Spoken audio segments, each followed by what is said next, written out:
Siap, Lip.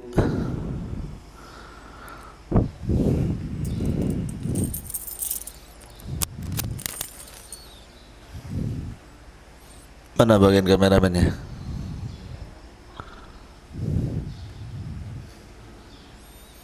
Udah.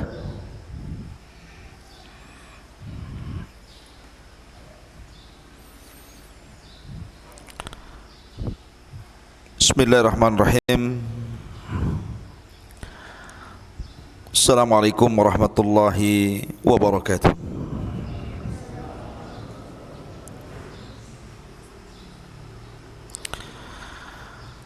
Alhamdulillah. Alhamdulillahilladzi hadana lil Islam wa ma kunna linahtadiya laula an hadanallah. Asyhadu an la ilaha illallah wahdahu rabbi la syarika lah wa asyhadu anna Muhammadan abduhu wa rasuluhu alladzi la nabiyya ba'dah. Qala Allah azza wa jalla ya ayyuhalladzina amanu taqullaha haqqa tuqatih wa la tamutunna illa wa antum muslimun amma ba'du. Alhamdulillah, di pagi hari ini kembali kita bisa duduk di Masjid Jabal Uhud untuk bertalabul ilmi. Dan pembahasan di pagi hari ini kita akan membahas tentang kisah Nabi Allah Musa alaihi salatu wassalam dan pertemuannya bersama Nabi Allah Khidir alaihi assalam. Kisah Musa dengan Khidir.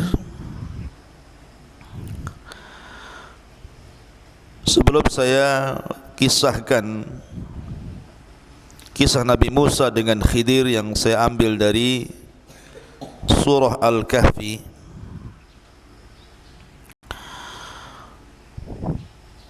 maka saya ingin jelaskan dulu siapa Khidir supaya nyambung kisahnya. Khidir alaihi salatu wassalam diperselisihkan para ulama apakah dia seorang nabi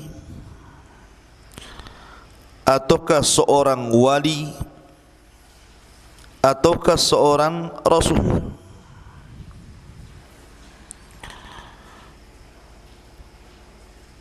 Kenapa diperselisihkan oleh para ulama tentang kenabiannya? Karena Al-Quranul Karim tidak secara jelas menyebutkan bahwa Khidir itu seorang nabi. Begitu juga hadis-hadis Nabi sallallahu alaihi wa ala alihi wasallam. Sebab kalau seandainya Al-Quran dan Sunnah Nabi sallallahu alaihi wasallam menyebutkan Khidir adalah satu di antara nabi-nabi yang ma'ruf seperti 25 nabi dan rasul, tentu meragukan kenabian Khidir bisa kufur. Tetapi karena tidak ada nas yang sharih yang jelas dalam Al-Quran atau Sunnah Nabi sallallahu alaihi wasallam, dari sini terjadi perselisihan para ulama. Apakah dia seorang nabi, seorang rasul, ataukah hanya sekedar wali dari wali-wali Allah?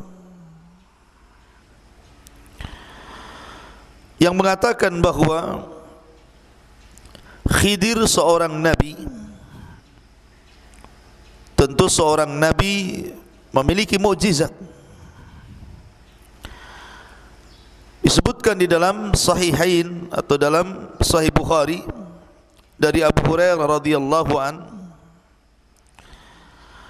innama summiya al-Khadir li'annahu jalasa ala farwatin bayda fa idza hiya tahtazzu min khalfihi hadrah. Jadi Khidir ini atau Khadir ini Kalau dia lewat di sebuah tempat yang gersang, tempat yang tidak ada tumbuhan, gersang, kemudian Khadir lewat di situ, kemudian duduk di situ, hanya sekedar duduk di situ, maka bumi itu menjadi hijau. Karena Khadir itu memiliki mukjizat, maka disebut Khadir, menjadi hijau semuanya. Menjadi tumbuhan yang tidak tumbuh itu menjadi tumbuh. Makanya disebut Khadir. Bagi yang mengatakan bahwa Khadir adalah seorang nabi, berarti ini mukjizat. Mukjizat bagi Khadir bisa menghijaukan tempat yang gersang. Tapi bagi yang mengatakan dia bukan nabi tetapi dia wali, maka boleh jadi itu sebuah karamah. Karena keanehan di dunia ini berapa? Ada 3. Ada yang disebut dengan mukjizat, dan itu khusus para nabi dan rasul. Yang kedua, ada yang disebut dengan karamah, dan itu hanya dimiliki para wali-wali Allah. Dan yang ketiga, ada yang disebut dengan sihir, dan itu dimiliki para bomo, dukun, paranormal, dan yang semisalnya. Inilah keanehan di dunia. Kalau tidak mukjizat, karamah. Kalau tidak karamah, sihir. Bagi yang mengatakan Khidir adalah nabi, berarti menghijaukan tempat gersang, mukjizat. Bagi yang mengatakan dia adalah wali, berarti itu sebuah karamah. Ada juga yang mengatakan bahwa ketika Nabi Musa alaihi salatu wassalam mendatangi Khidir, kemudian Nabi Musa mendapatkan banyak pelajaran dari Khidir. Kemudian Khidir menjelaskan kepada Musa bahwa apa yang dilakukannya ini bukan semata-mata dari dia, akan tetapi ini semua datang dari Allah subhanahu wa ta'ala. Jadi perintah membocorkan perahu, perintah membunuh anak kecil, perintah memperbaiki rumah rusak, itu semua perintah Allah. Menunjukkan bahwa Khidir ini bukan pandai-pandai dia mengajarkan Musa seperti itu, tetapi layaknya para nabi yang lainnya mendapatkan wahyu dari Allah subhanahu wa ta'ala. Nanti kita akan jelaskan kisahnya dan akan sampai kepada pembahasan yang kita akan bahas di pagi hari ini, kisah Khidir bersama Nabi Musa alaihi salatu wassalam.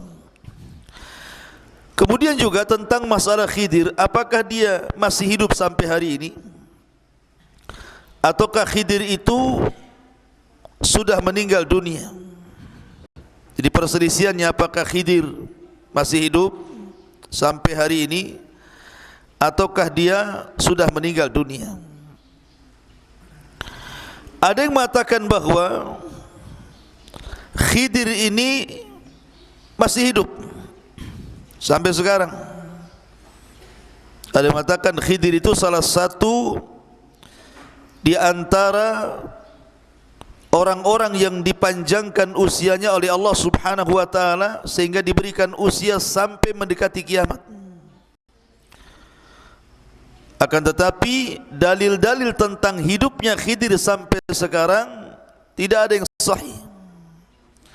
Tidak ada yang sahih.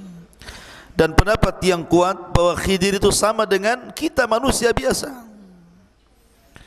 Dia seorang nabi dan dia juga sudah wafat. Di antaranya adalah satu, riwayat Bukhari. Jadi Imam Bukhari rahimahullahu ta'ala pernah ditanya tentang Khidir, apakah Khidir itu masih hidup atau sudah mati. Maka Imam Bukhari rahimahullahu taala menukilkan sebuah sabda Nabi sallallahu alaihi wasallam, la yabqa ala ra'si mi'ati sanatin mimman huwal yawma ala dhahril ardi ahadun. Kata Nabi sallallahu alaihi wasallam, tidak mungkin seseorang itu hidup di atas 100 tahun sampai hari ini kecuali dia mati. Kemudian juga sebagian para ulama berdalil dengan surah Al-Anbiya ayat 34. Wa ma ja'alna li basyarin min qablikal khulda afa imitta fahumul khalidun. Dan tidaklah kami jadikan untuk manusia sebelum wahai Muhammad kekal, artinya tidak ada umat sebelum Nabi sallallahu alaihi wasallam kecuali mati. Kami tidak menjadikan manusia sebelummu itu kekal wahai Muhammad. Fa imitta fahumul khalidun. Jika engkau mati kemudian mereka kekal, tidak ada, semua sudah mati. Dari sini menunjukkan, kata Abul Farraj Ibnul Jauzi rahimahullahu taala, menunjukkan bahwa Khidir itu sudah meninggal dunia. Kemudian juga Syekhul Islam Ibnu Taimiyah rahimahullahu taala, Syekhul Islam Ibnu Taimiyah rahimahullahu taala mengatakan, "Lau kana al-Khadiru hayyan la wajaba alaihi an ya'tiya an-nabiy sallallahu alaihi wasallam wa yujahidu baina yadayhi wa yata'allamu minhu. Wa qad kana an-nabiy sallallahu alaihi wasallam yawma badrin qala, Allahumma in tahlik hadhihi al-isabah la tu'bad fil ardi abada." Kata Syekhul Islam Ibnu Taimiyah rahimahullahu taala, kalau seandainya Nabi Khidir itu hidup sampai hari ini, maka Khidir wajib mendatangi Nabi sallallahu alaihi wasallam, berjihad bersama Rasul, belajar kepada Rasul sallallahu alaihi wasallam, karena Rasul pernah mengalami kesulitan di perang Badar. Ketika Nabi sallallahu alaihi wasallam keesokan harinya mau perang Badar, dia takut kekalahan. Makanya Rasul berdoa, ya Allah, kalau kau hancurkan kelompok yang sedikit ini, yang jumlahnya hanya 314 orang itu, engkau tidak akan ada yang menyembah lagi. Kata Syekhul Islam Ibnu Taimiyah rahimahullahu taala, dia mengatakan, kalau seandainya Khidir hidup, kenapa tidak hadir di perang Badar? Kenapa tidak hadir? Masa membiarkan Nabi sallallahu alaihi wasallam kemudian harus berjihad sendirian, padahal ada Khidir gitu ya. Dari sini menunjukkan bahwa Khidir sudah meninggal dunia dan tidak ada cerita Khidir masih hidup. Dan kalaulah kita katakan Khidir masih hidup, anggaplah Khidir masih hidup, maka tidak ada keleluasaan bagi Khidir kecuali harus mengikuti Nabi sallallahu alaihi wasallam.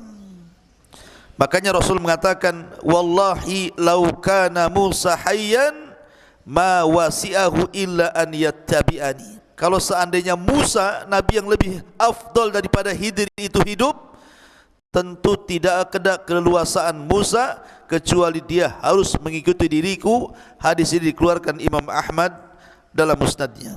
Taib, ini sekilas tentang Khidir.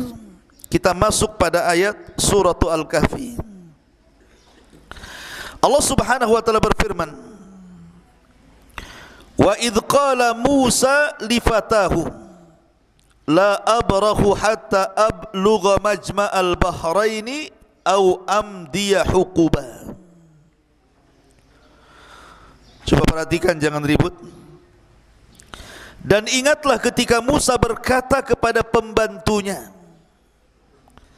Siapa pembantunya di sini maksudnya? Maksudnya Nabiullah Yusha ibn Nun.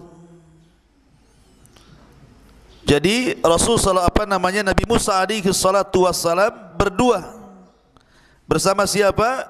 Yusha ibn Nun.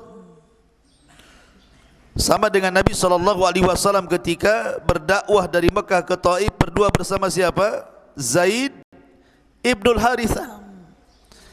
Maka begitu juga Musa alaihi salatu wassalam ditemani oleh pembantunya namanya Yusha ibn Nun. lah Yusha ibn Nun ini yang kelak akan meneruskan perjuangan Nabi Musa. Jadi ketika Nabi Musa alaihi salatu wassalam meninggal dunia di bumi linglung atau Ardut Tih itu, maka yang meneruskan perjuangan Musa itu adalah pembantunya Yusha ibn Nun yang memimpin jihad, yang kemudian mengambil Baitul Maqdis dan menempatkan Bani Israel di situ. Dan dia diberikan mukjizat mampu menahan matahari untuk tidak tenggelam saat perang. Itulah Yusha ibn Nun.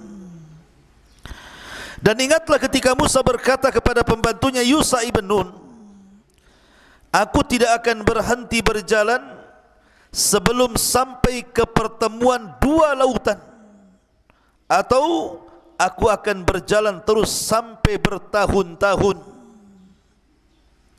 Disebutkan dalam riwayat ikhwan dari Abdullah ibn Abbas radhiyallahu anhuma, dari Ubay ibn Ka'ab. Dan Ubay ibn Ka'ab ini satu di antara 4 sahabat yang direkomendasikan Nabi SAW untuk diambil Al-Quran darinya. Kata Rasul, khudul Quran min 4. Ambillah Al-Quran dari 4 sahabat. Salah satunya adalah Ubay ibn Ka'ab.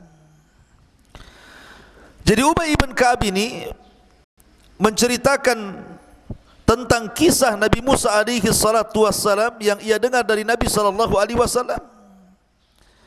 Jadi suatu ketika kata Nabi sallallahu alaihi wasallam, Musa itu pernah berkhutbah di hadapan Bani Israel. Setelah berkhutbah, tiba-tiba berdiri seorang laki-laki dan mengatakan, ya Musa, ya Nabi Allah, apakah ada orang yang lebih berilmu dibandingkan dirimu? Apakah di sana ada orang yang lebih berilmu dibandingkan dirimu? Manusiawi, Musa itu bukan malaikat. Ya. Dia pun kemudian muncul sifat kemanusiaannya dan mengatakan tidak ada orang yang lebih alim dibandingkan diriku. Dan dia lupa mengucapkan insya Allah. Lupa mengucapkan insya Allah. Harusnya insya Allah tidak ada kan gitu ya, kecuali aku gitu. Tapi Musa alaihi salatu wassalam menasabkan kepada dirinya seolah-olah ada kesombongan di sini. Ma'asyiral muslimin yang dimuliakan Allah Azza wa Jalla. Ataupun Musa alaihi salatu wassalam lupa untuk menasabkan ilmu kepada Allah Azza wa Jalla. Makanya dari sini kemudian Allah Subhanahu wa taala memberikan pelajaran kepada Musa alaihi salatu wassalam, seolah-olah Allah ingin katakan, hei Musa, jangan berkata seperti itu.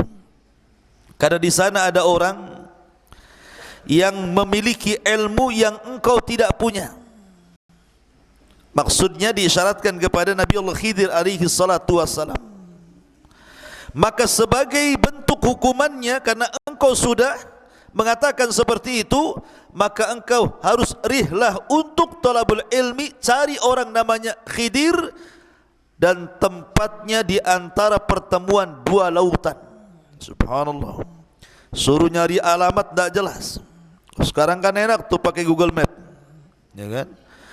Kalau ini kan nggak jelas alamatnya, pokoknya ada pertemuan dua lautan, kau di situ akan dapatkan Khidir. Enggak jelas RT-nya berapa, RW-nya berapa, kelurahan berapa, kecamatan mana, enggak jelas. Ya. Pokoknya pertemuan dua lautan, carilah pertemuan dua lautan itu, kau akan dapat Khidir di situ katanya. Subhanallah ikhwan, ini rihlah perjalanan yang enggak jelas alamatnya. Makanya Musa alaihi salatu wassalam, dia mengatakan dalam surah Al-Kahfi ini, au amdiya hukuba, atau aku akan berjalan terus bertahun-tahun sampai berjumpa dengan Khidir itu. Ini namanya azam yang kuat bagi talabul ilmi. Dan begitulah para ulama mengajarkan kepada kita adanya rihlah, adanya safar untuk talabul ilmi, sebagaimana Jabir bin Abdullah radhiyallahu an harus safar dari Madinah menuju Syam, menemui Abdullah ibn Unais hanya ingin mendapatkan satu buah hadis Nabi SAW. Begitulah para ulama dulu ketika mencari ilmu. Maka Musa mengajarkan kepada kita untuk rihlah li talabul ilmi. Dan Nabi SAW bersabda, man salaka tariqan yaltamisu fihi ilma sahhalallahu bihi tariqan ilal jannah.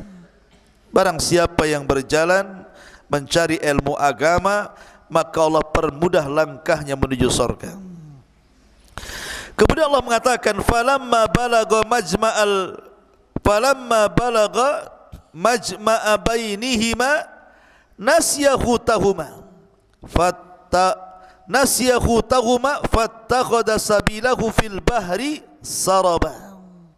Maka ketika mereka sampai ke pertemuan dua lautan itu, mereka lupa ikannya. Lalu ikan itu melompat mengambil jalannya menuju lautan. Begini ikhwan, ketika Allah Subhanahu wa taala memerintahkan Musa untuk mencari Khidir, kemudian alamatnya hanya di pertemuan dua lautan itu. Allah hanya memberikan alamat. Dengan cara apa? Bawalah ikan. Karena bagaimanapun Bani Israel itu kan pernah tinggal di Mesir. Dan orang Mesir itu suka menjala ikan. Mereka para nelayan, sehingga kemudian mereka terbiasa makan ikan. Lah ikan yang dimaksud di sini artinya ikan yang diasinkan.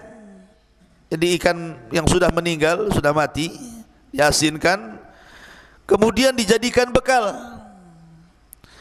Allah mengatakan kepada Musa, nanti kalau engkau sudah sampai di pertemuan dua lautan, ikan itu akan hidup, kemudian loncat di situ, kemudian akan memberikan petunjuk jalan di mana Khidir ada. Itu tandanya. Maka Musa dengan Yusha ibn Nun ini berjalan entah berantah ke mana, menyisiri tepi-tepi lautan, mencari pertemuan dua lautan. Terjadi khilaf para ulama tentang masalah Majma'al Bahrain ini. Sebenarnya pertemuan dua lautan di sini maksudnya dua lautan apa di sini? Ada yang mengatakan bahwa yang dimaksud dua lautan di sini artinya adalah Bahrul Faris wa Bahrul Rum. Maksudnya lautan Persia dan lautan Romawi. Pertemuan dua lautan di sini maksudnya lautan Persia dan lautan Romawi. Ini sebagaimana yang disebutkan oleh Imam As-Suyuti rahimahullahu taala dari Qatadah, bahwa yang dimaksud Majma'al Bahrain ini adalah Bahru Farisin wa Rum. Pertemuan dua lautan, lautan Persia dan lautan Romawi, dan dua-duanya adalah disebut dengan dua pertemuan lautan. Ada juga yang mengatakan maksudnya Majma'al Bahrain ini di mana maksudnya di Afrika, di Afrika sana. Jadi Musa itu berjalan, bayangkan, berjalan begitu jauh sampai ke Afrika, baru berjumpa pertemuan dua lautan. Dan ini sebagaimana dikatakan oleh Ubay ibn Ka'ab radhiyallahu anhu. Ada juga yang mengatakan dua pertemuan lautan itu artinya Tonja, Laut Tonja. Laut Tonja, disitulah terjadi pertemuan dua lautan. Tapi ada juga yang mengatakan sebenarnya tidak jauh-jauh daripada Bukit Tursina, Bukit Saina, masih daerah-daerah Mesir juga. Ya. Tapi ini sekali lagi bahwa tidak ada nas yang jelas dua lautan ini di mana, karena Al-Quran tidak menyebutkan tempatnya, hanya menyebutkan posisinya di antara pertemuan dua lautan. Adapun di mananya entah berantah. Cuman di sini para ulama hanya kemudian berusaha untuk menggali situs sejarah sehingga muncul tadi laut Persia dan Romawi, ada yang mengatakan laut Afrika, ada yang mengatakan laut Tonja. Wallahu a'lam. Ya. Ma'asyiral muslimin yang dimuliakan Allah Subhanahu wa taala. Kemudian ketika tanpa sadar sudah lama mereka berjalan, rupanya sampai di pertemuan dua lautan itu, tapi keduanya tidak sadar. Keduanya tidak sadar. Makanya Allah mengatakan falamma jawaza qala li fatahu atina ghada'ana laqad laqina min safarina hadha nasaba. Jadi sebenarnya ketika istirahat itu di sebuah batu sedang tidur antara Yusa dan juga Musa alaihi salatu wassalam. Yusa ini melihat rupanya ikan asinnya itu, ikan yang dibawanya itu hidup di keranjangnya itu, tiba-tiba loncat. Ketika dia loncat ke air, kemudian ikan ini tiba-tiba berjalan. Yusa ini mengikuti ikan itu dari belakang. Ini ikan mau kemana ini?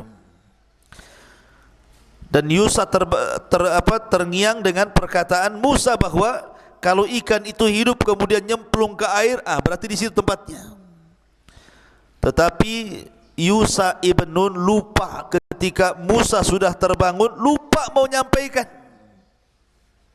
Malah kemudian berjalan lagi menjauhi tempat itu, padahal sudah benar tempatnya itu. Akhirnya ketika sudah jauh dari tempat yang dituju, Allah Subhanahu wa taala berfirman, maka ketika mereka telah melewati tempat itu, Musa berkata kepada pembantunya, bawakan kemari makanan kita, sungguh kita telah merasa letih karena perjalanan kita ini. Manusiawi, Musa bukan malaikat, dia perlu makan, perlu minum, lapar karena sudah berjalan jauh.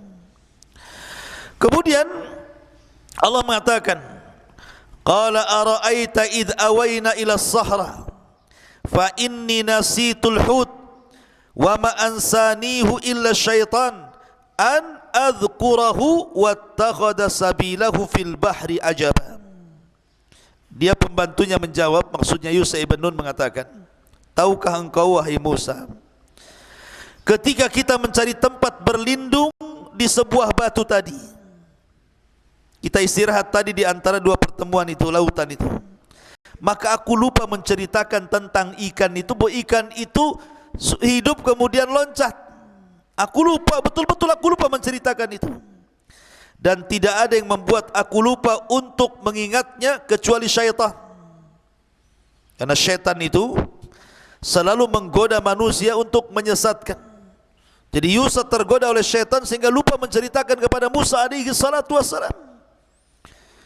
Makanya Nabi SAW bersabda, bagaimana orang yang solat diganggu syaitan kan? Di mana ketika sebelum solat dia cari-cari barang gitu kan, lupa dia, sengaja dilupakan setan. Kemudian ketika solat setan ngasih tahu, oh barang yang kau cari ada di lemari loh. Oh iya, baru ingat, Allahu Akbar, lah iya dompet saya kok di situ katanya. Ya, dibuat kemudian kita ini was-was dalam solat gitu ya. Maka kata Yusa ibn Nun alaihi salatu wassalam, dan ikan itu mengambil jalannya menuju lautan dengan cara yang aneh sekali. Kata Musa, kenapa kau baru cerita? Ma'asyiral muslimin yang dimuliakan Allah Subhanahu wa taala. Makanya Musa mengatakan, qala dzalika ma kunna nabghi fartadda ala atharihi maqasasa. Kata Musa, lah itu kan tempat yang kita cari selama ini, pertemuan dua lautan, dan ketika sudah sampai di situ maka Allah akan hidupkan ikan kemudian loncat, lalu keduanya kembali ke jalan semula, mengikuti jejak-jejak jalan supaya tidak sesat kembali, balik lagi ke tempat istirahat pertama. Akhirnya ketika sudah kembali ke tempat istirahat pertama, Musa mulai mencari-cari Khidir di situ. Jalan ke barat, ke timur, ke utara, ke selatan gitu ya. Akhirnya Allah takdirkan Musa pun berjumpa dengan seseorang. Dialah Khidir alaihi salatu wassalam. Fawajada abdan, min ibadina atainahu rahmatan min indina wa 'allamnahu min ladunna ilma. Lalu mereka berdua bertemu dengan seorang hamba, maksudnya Khidir, di antara hamba-hamba kami yang telah kami berikan rahmat kepadanya dari sisi kami dan yang telah kami ajarkan ilmu kepadanya dari sisi kami. Lihat, Allah dahulukan rahmat dibandingkan ilmu, menunjukkan bahwa kasih sayang itu penting, ya, sebelum seseorang itu belajar, karena ini adab, ya.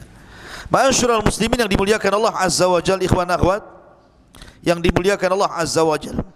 Jadi ketika Musa berjumpa dengan seseorang yang sedang duduk di atas batu, maka Musa alaihi salatu wassalam mengatakan assalamualaikum, mengucapkan salam. Tiba-tiba Khidir seolah-olah sudah kenal, waalaikumsalam. Man-an, siapa kamu? Nabi Musa mengatakan ana Musa. Kata Khidir, Musa Bani Israel, katanya. Apakah Musa nabinya Bani Israel? Kata Musa, ya. Apa tujuanmu? Maka Musa alaihi salatu wassalam mengatakan, qala lahu Musa, hal attabi'uka ala an tu'allimani mimma ullimta rusyda. Musa berkata kepada Khidir, bolehkah aku mengikutimu agar engkau mengajarkan kepadaku ilmu yang benar yang telah diajarkan kepadamu untuk menjadi sebuah petunjuk? Lihat tawadhunya Khidir, minta diajari. Makanya kisah tentang Musa dan Khidir ini sebelumnya bicara tentang kesombongan iblis. Kalau antum baca surah Al-Kahfi, sebelum menceritakan tentang Khidir, ayat sebelumnya itu bicara tentang kesombongan iblis. Ketika iblis tidak mau sujud kepada Adam alaihi salatu wassalam, dan Allah katakan aba wastakbara wa kana minal kafirin. Dia enggan, dia sombong, dia termasuk orang kafir. Pada sudah jelas-jelas Adam itu dilebihkan dari iblis dengan ilmu. Makanya Musa alaihi salatu wassalam dengan tawadhu'nya, rendah hatinya, dia mengatakan kepada Khidir, bolehkah aku mengikutimu agar engkau mengajarkan kepadaku ilmu yang benar yang telah diajarkan kepadamu untuk dijadikan petunjuk. Tapi Khidir mengatakan, qala innaka lan tastati' ma iya sabra. Kalau engkau ingin jadi muridku, seolah-olah mengatakan seperti itu, engkau tidak akan sanggup sabar kayaknya. Engkau enggak akan sabar. Di sini ada faedah apa? Mencari ilmu itu harus sabar. Sabar. Ya. Terkadang seseorang itu tidak bisa istirahat ketika thalabul ilmi. Makanya Yahya bin Abi Katsir mengatakan, la yunalul ilmu birahatil jismi. Ilmu itu tidak diraih dengan istirahatnya badan. Harus lelah, harus capek. Kadang kurang tidur, kadang ngantuk gitu kan. Ya kalau tidur terus ya pulang saja, enggak usah ngaji ya. Ya. Siapa yang tidur? Bangunkan yang tidur. Tolong keluar berjemur di situ yang tidur ya. Kalau tidur, saya lihat tidur, saya suruh berjemur di situ. Di tempat dak-dakan situ. Mumpung lagi hujan. Ya. Jadi di sini kembali bahwa Musa alaihi salatu wassalam ketika meminta untuk diajarkan ilmu kepada Khidir, Khidir mengatakan, engkau tidak akan sanggup sabar bersamaku. Kenapa demikian? Karena nanti ilmu yang akan diajarkan Khidir itu aneh masalahnya. Ya. Kemudian Musa mengatakan, wa kaifa tasbiru ala ma lam tuhit bihi khubra. Dan bagaimana engkau akan dapat sabar atau sesuatu atas sesuatu sedangkan engkau belum mempunyai pengetahuan yang cukup tentang hal itu.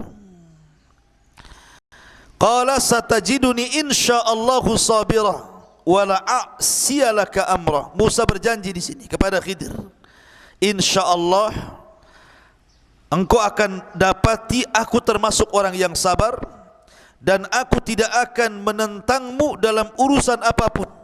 Musa janji nih, saya akan sabar. Apapun yang kau ajarkan saya akan tidak akan tentang. Karena Musa betul-betul ingin mencari ilmu masalahnya. Ya. Maka Allah Subhanahu wa taala melanjutkan firman-Nya, Qala fa in ittaba'tani fala tas'alni an syai'in hatta uhditsa laka minhu dzikra. Ini syaratnya. Khidir memberikan syarat kepada Musa. Jika engkau mengikutiku wahai Musa, maka janganlah engkau menanyakan kepadaku tentang sesuatu apapun. Kalau aku ajarkan sesuatu kepadamu, jangan tanya kenapa dan kenapa. Pokoknya lihat saja, ambil ilmunya sampai aku menerangkannya. Ini penting adab seorang yang menuntut ilmu, ikhwan. Ya. Ma'asyiral muslimin yang dimuliakan Allah Azza wa Jalla. Fantalaqa hatta idza raqiba fis safinati kharaqaha.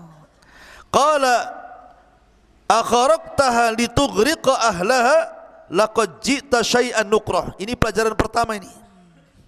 Jadi Nabi Musa alaihi salatu wassalam diajak safar oleh Khidir, kemudian naik perahu. Di dalam perahu itu ada 8 orang, berarti 10 orang dengan Musa dan Khidir. 8 orang yang di atas perahu itu semua orang-orang miskin, orang-orang fakir. Ya.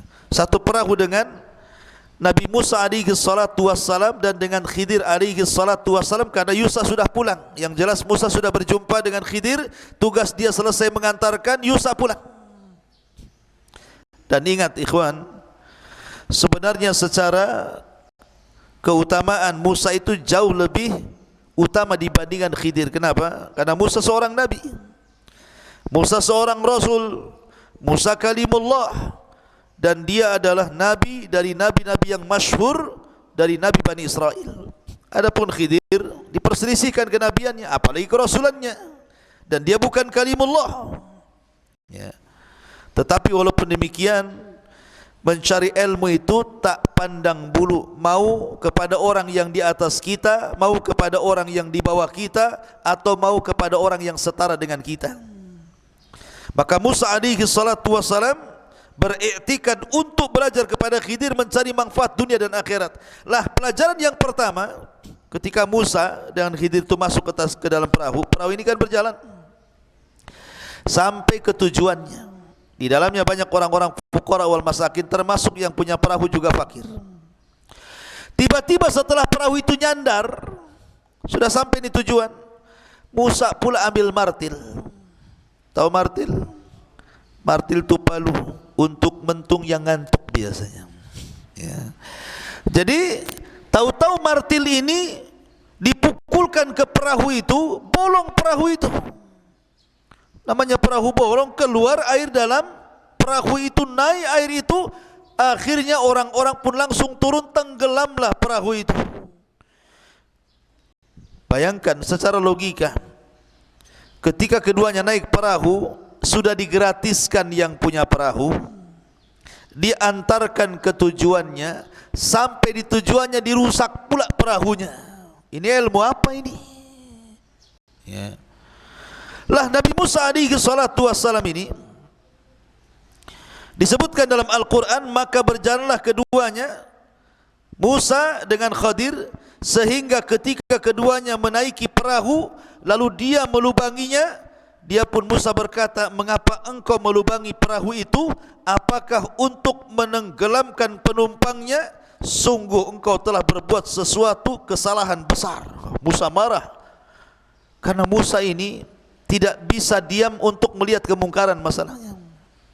Di masa mudanya saja dia ketika dia berjalan malam-malam di gang-gang di Mesir, ada anak muda kelahi, yang satu dari Bani Israel, yang satu dari kaum Kiptinya Fir'aun, kelahi.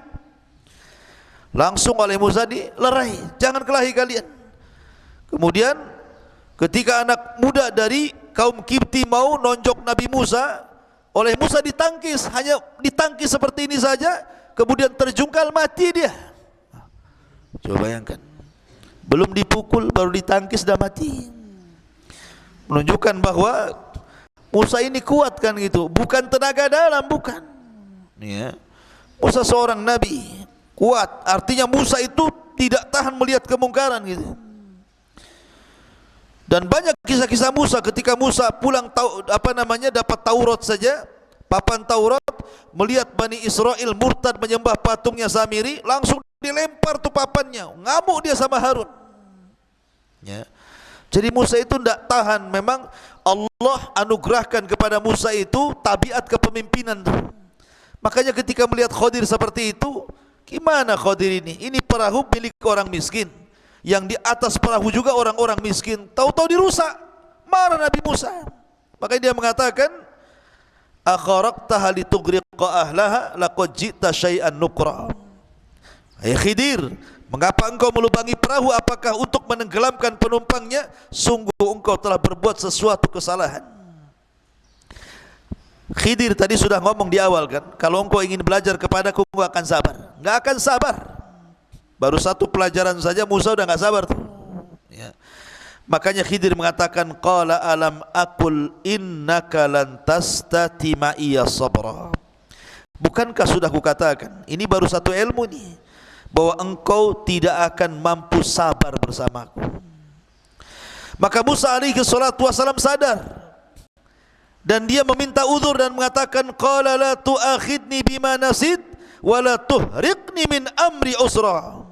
Musa pun berkata, janganlah engkau menghukum aku karena kelupaanku, dan janganlah engkau membebani aku dengan sesuatu kesulitan dalam urusanku.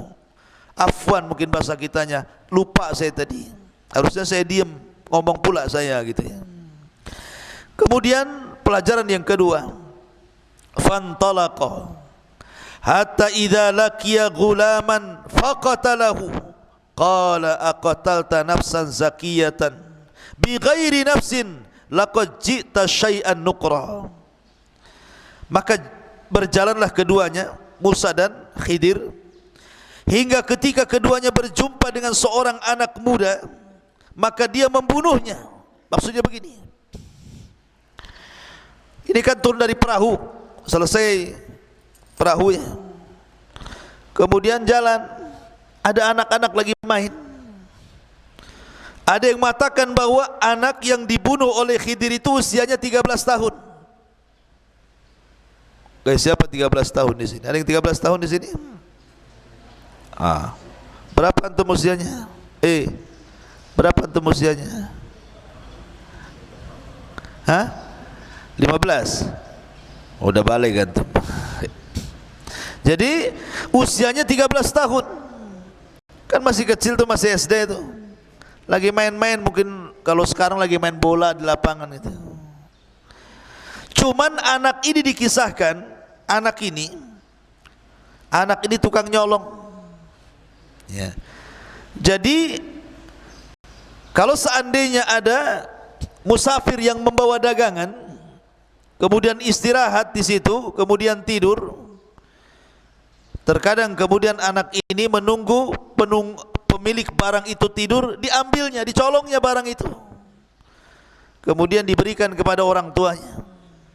Jadi tukang nyolong anak ini.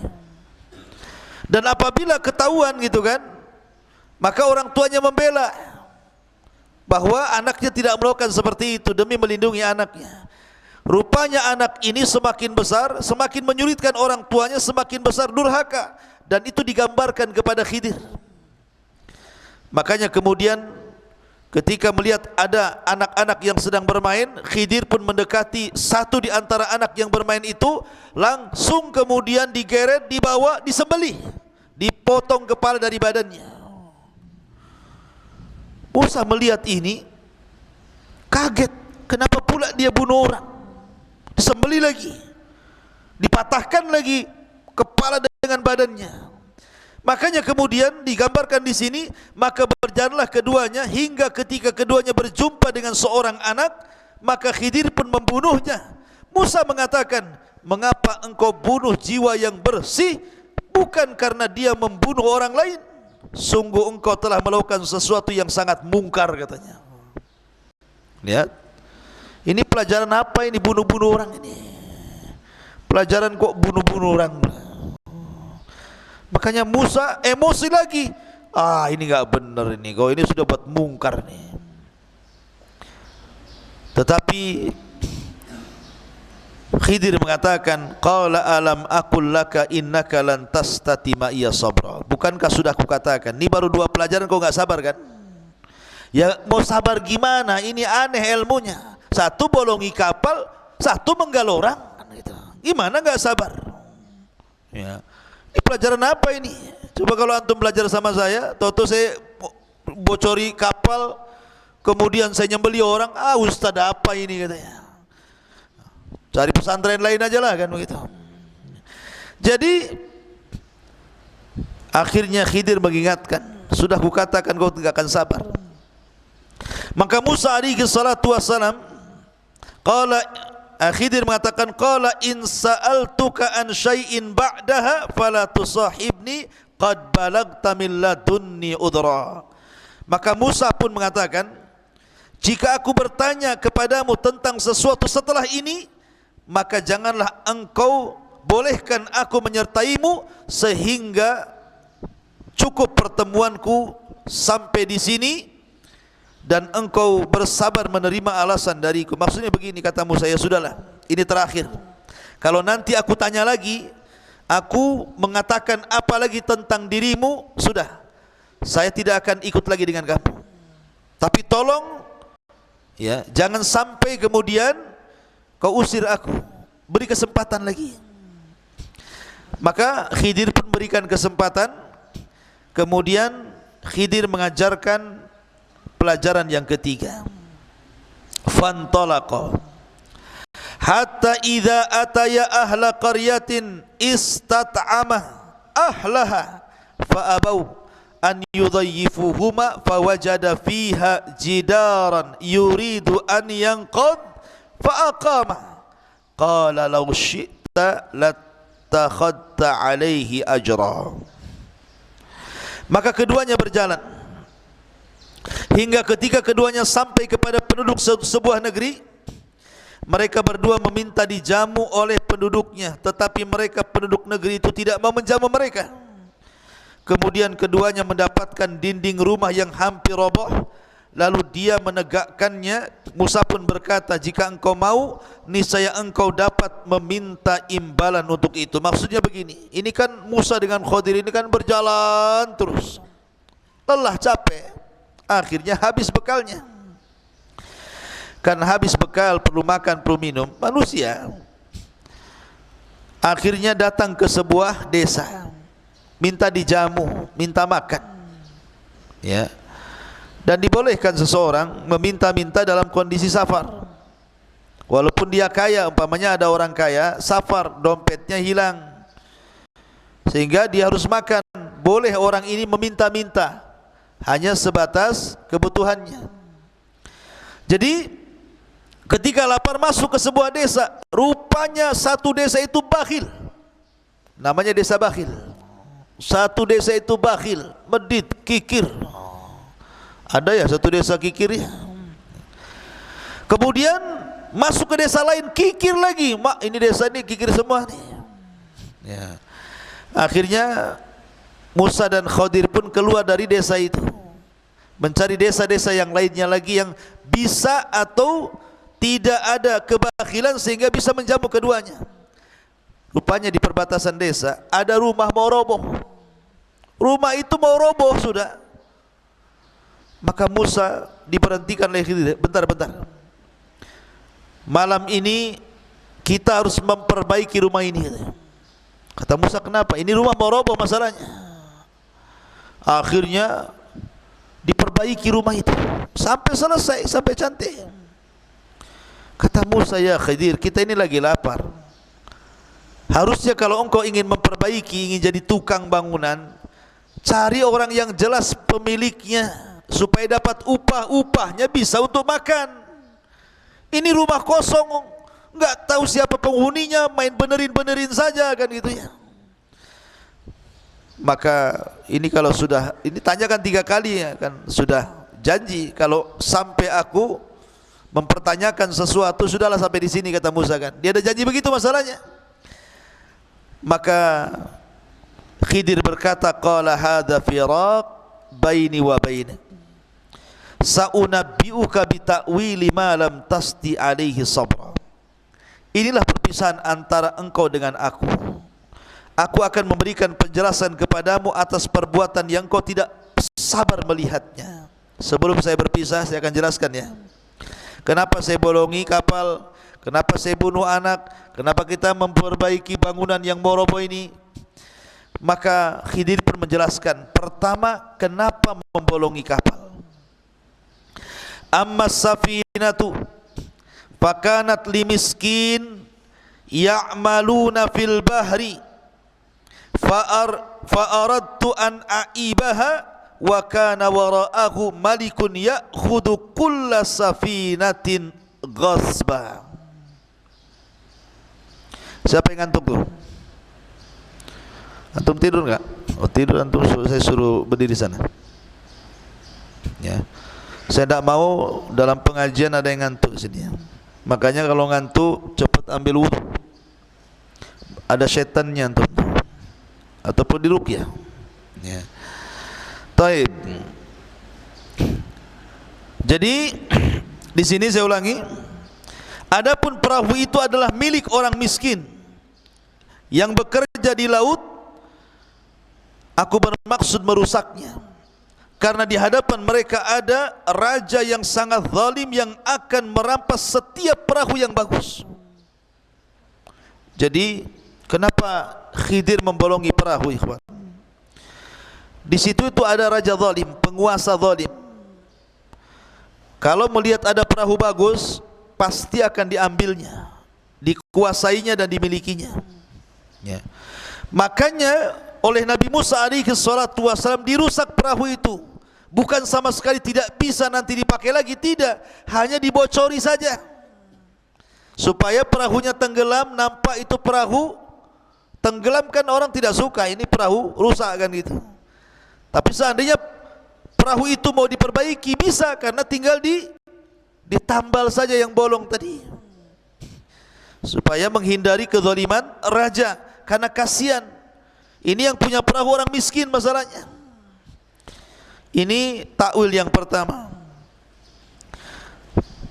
Wa ammal ghulam fakana abawahu mu'minain fakhashina an yurhiqahuma tughyanan wa kufra fa aradna an yubdilahuma rabbuhuma khairan minhu zakatan wa aqraba rahman. Adapun anak kecil yang dibunuh itu, dia memiliki dua orang tua yang mukmin, dan kami khawatir kalau dia akan memaksa kedua orang tuanya kepada kesesatan dan kafiran. Kemudian kami menghendaki sekiranya Tuhan mereka mengganti dengan seorang anak lain yang lebih baik kesuciannya daripada anak itu, dan lebih sayang kepada orang tuanya, ibu bapaknya, dibandingkan anak itu. Kenapa Khidir mengatakan seperti itu? Karena sekali lagi Khidir ini diberikan wahyu di seorang nabi. Anak ini kalau besar, karena dari kecil sudah nyolong masalahnya, nanti kalau sudah besar takut jadi mafia pula, maka dibunuh. Tapi sekali lagi ini karena pemberitahuan dari Allah Subhanahu wa ta'ala. Jangan pula kemudian main bunuh saja kan itu. Tengok anak kecil ambil pisau tusuk. Kenapa tusuk? Nih kalau gede jadi kurang ajar sama orang tuanya. Dah tahu dari mana tuh? Main tusuk saja kan begitu. Ini Khidir diberikan wahyu. Makanya dia tahu anak ini kalau besar akan jahat, makanya dibunuhlah anak ini supaya Allah menggantikan yang lebih baik. Nanti kalau dia besar, takutnya orang tuanya jadi sesat kafir gara-gara anaknya. Ya.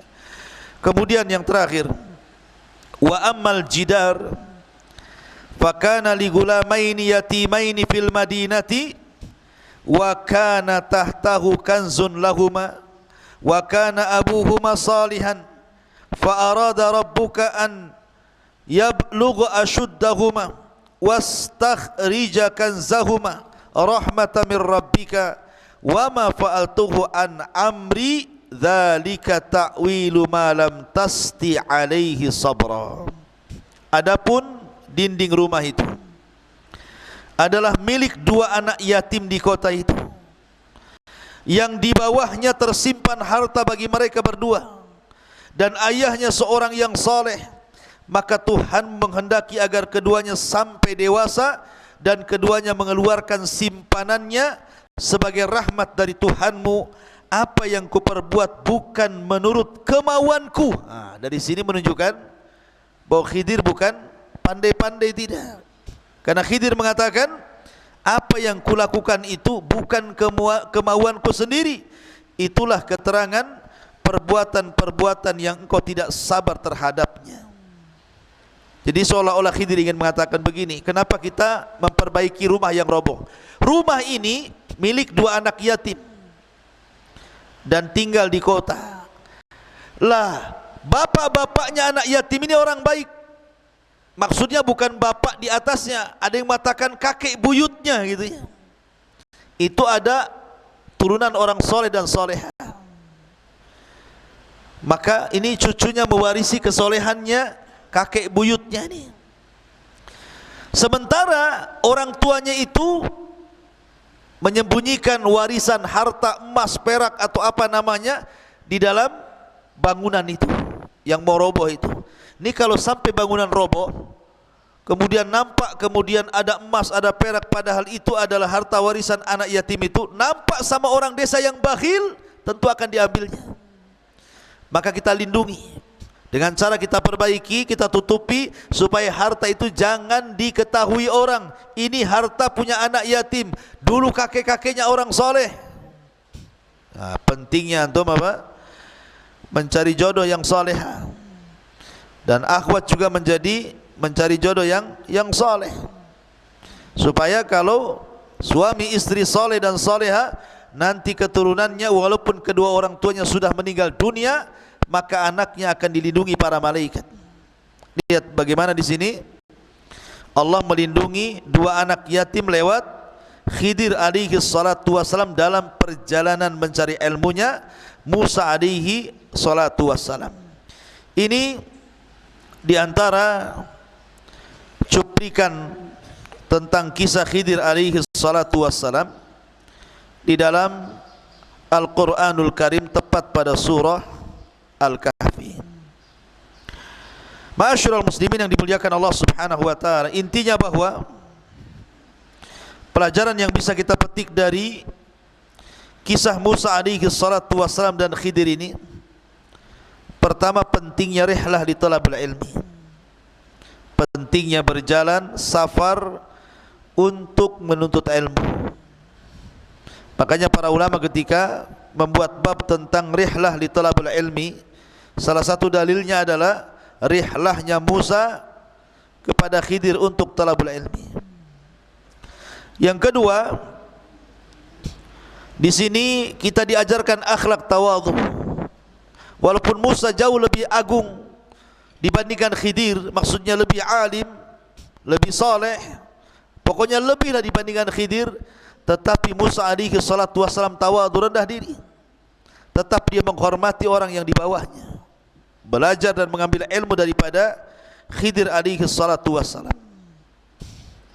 Karena bagaimanapun pengetahuan yang Allah Subhanahu wa taala berikan kepada kita itu tidak lebih daripada seekor burung yang mengambil air di lautan.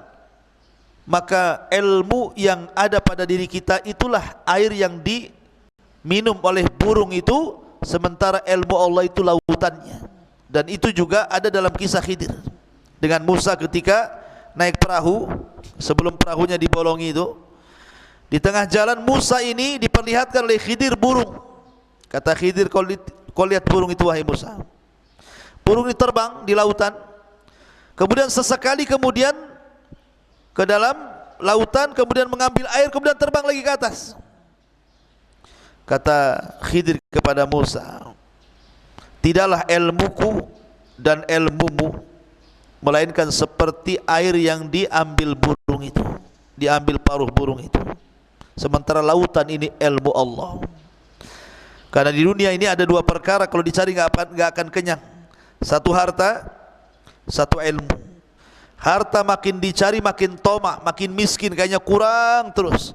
Ilmu kalau dicari makin bodoh kita ini, rupanya banyak pengetahuan yang belum dipelajari.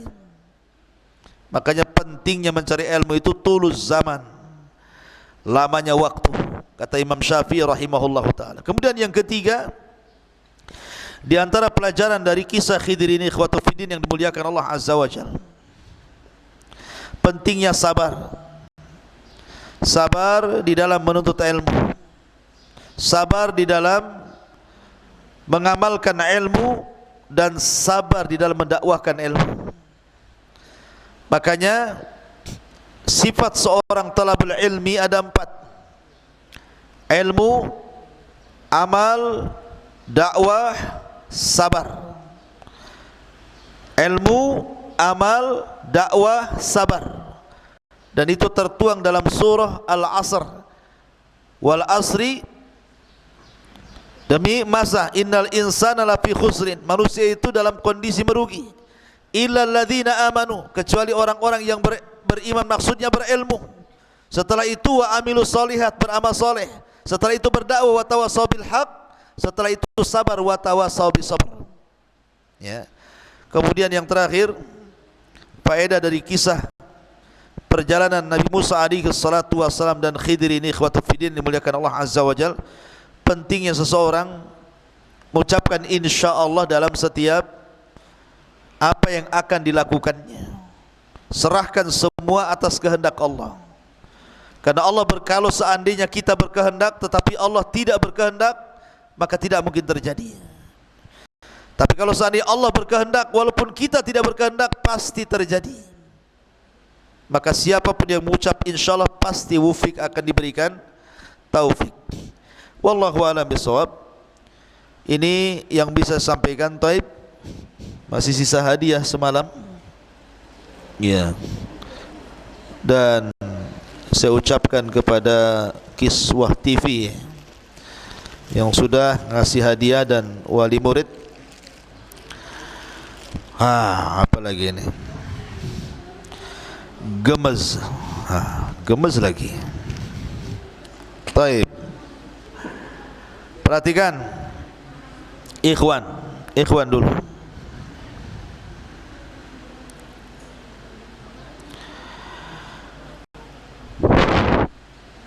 Tentang masalah Nabi Allah Khidir alaihi salatu wassalam. Khidir ini pendapat yang kuat, apakah dia seorang nabi, seorang rasul, ataukah wali?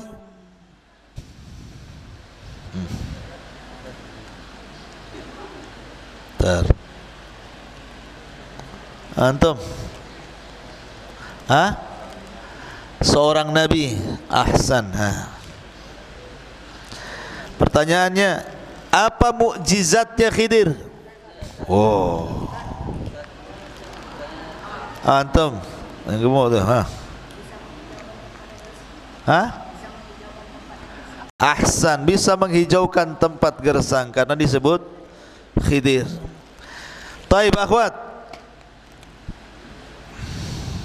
perhatikan, Majma' al-Bahraini, dua pertemuan lautan. Maksudnya lautan apa di sini?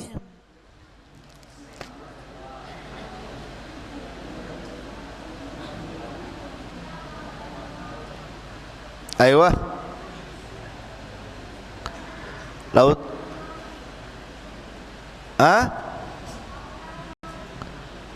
lautan, mengapa dia?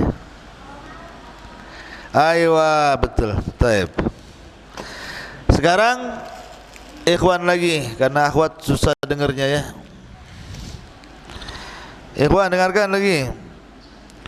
Ketika Nabi Musa berangkat kepada Khidir untuk talabul ilmi, dengan siapa dia? Antum depan. Antum, betul. Yusa ibn Nun. Ahsan. Akhwat, mukjizatnya Yusa ibn Nun apa? Akhwat, semangat kali antum soal makan ya.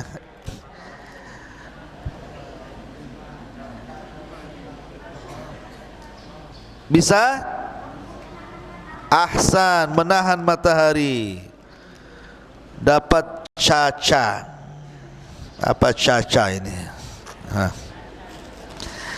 Taib. Ikhwan.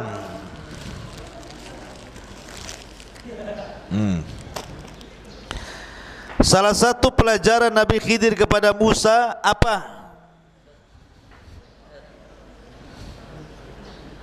Nah, antum membolongi kapal. Ahsan. Yang lain? Nah, antum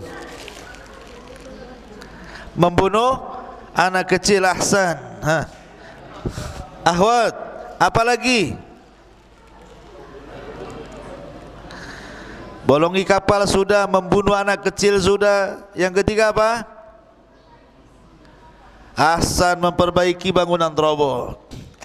Sekarang satu alasannya kenapa Khidir membolongi kapal. Ujung tuh.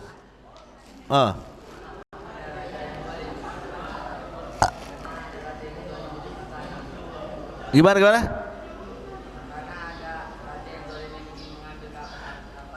Ahsan, karena ada raja zalim yang ingin mengambil kapal maka dilubangi. Taib. Akhwat, kenapa Khidir membunuh anak itu?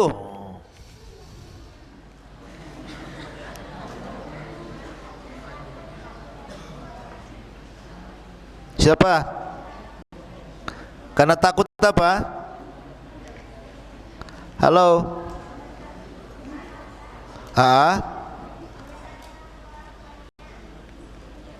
Karena takut durhaka sama orang tuanya. Taib, ahsan. Kenapa Khidir memperbaiki bangunan?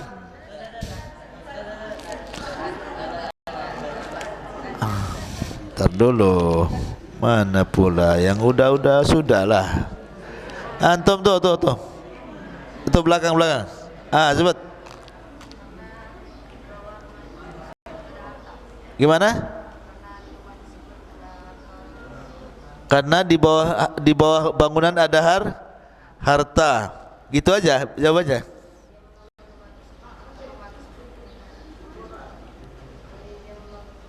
Ahsan, masya Allah. Fadhal.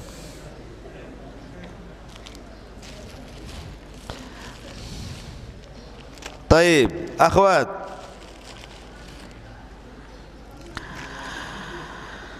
Apa pelajaran yang bisa dipetik dari kisah Nabi Musa dan Khidir ini? Satu aja.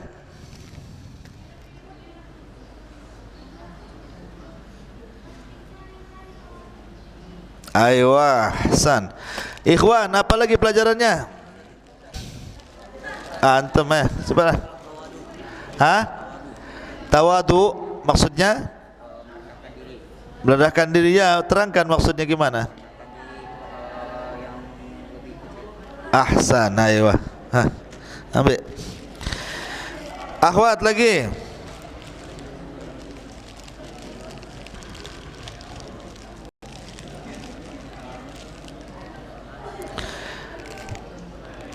Dengan apa Allah Subhanahu wa taala memberikan alamat kalau seandainya alamat itu sampai di situ maka dia akan berjumpa dengan Khidir? Dengan apa Allah kasih alamatnya? Dengan gangkah? Dengan apa?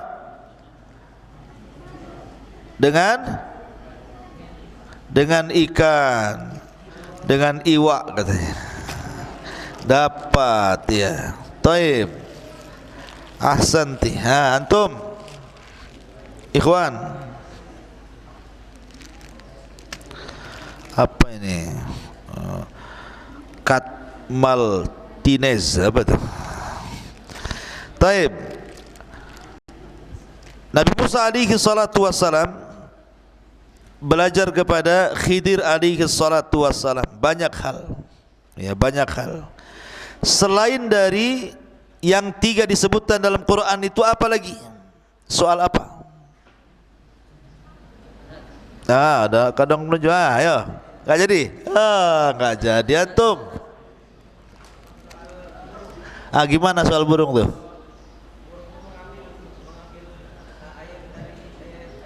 Ah,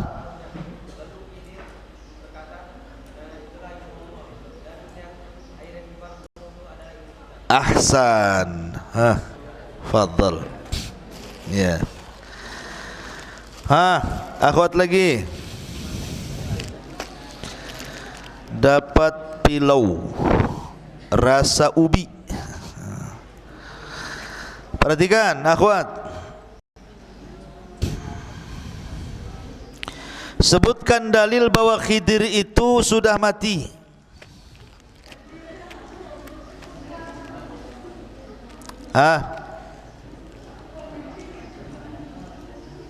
Apa dalilnya kalau Khidir itu meninggal?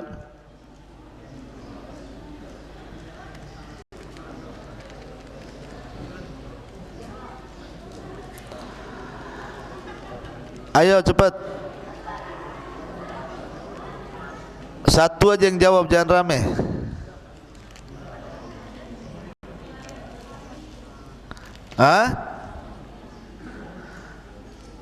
Surah apa? Surah Al-Anbiya ayat Ahsan, Al-Anbiya ayat 34. Wa ma ja'alna li basyari min qablikal khuldan. Apalagi dalilnya ikhwan? Khidir itu udah meninggal. Antum cepat. Ayat Bukhari apa? Itu aja ayat Bukhari itu aja. Iya, ayat Bukhari betul. Nggak tahu isinya. Kacau. Cepat kawan.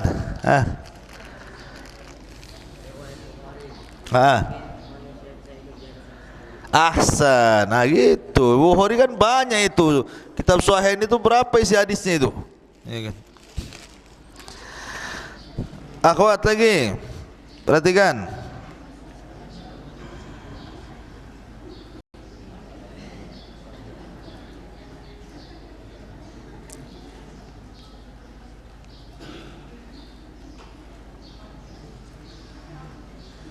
Taib. Siapa sahabat yang pernah safar mencari ilmu ke Syam, hanya mendapatkan satu hadis saja? Untuk satu hadis dia safar dari Madinah ke Syam. Siapa sahabat namanya?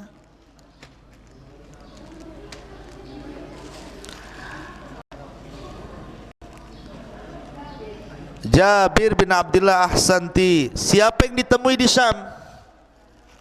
Ikhwan, Jabir ini kan ke Syam mencari satu hadis Nabi. Kepada sahabat siapa yang ada di Syam? Abdullah ibn Unais. Ahsan, Masya Allah.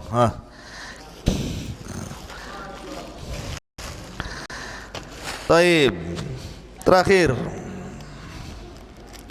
1 tambah 1 berapa? Kalau itu aja tuh langsung ini. Bukan itu pertanyaannya. Ya. Taib. Pertanyaannya, sebutkan faedah. Tadi kan belum banyak faedahnya, ikhwan, tentang pertemuan Musa dan Khidir.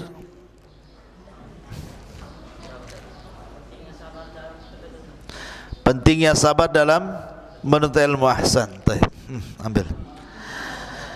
Taib. Kita tutup. Subhanakallahumma bihamdika asyhadu an la ilaha illa anta astaghfiruka wa atubu ilaik. Allah taala. Assalamualaikum warahmatullahi wabarakatuh. Ya, jangan keluar sampai akhwat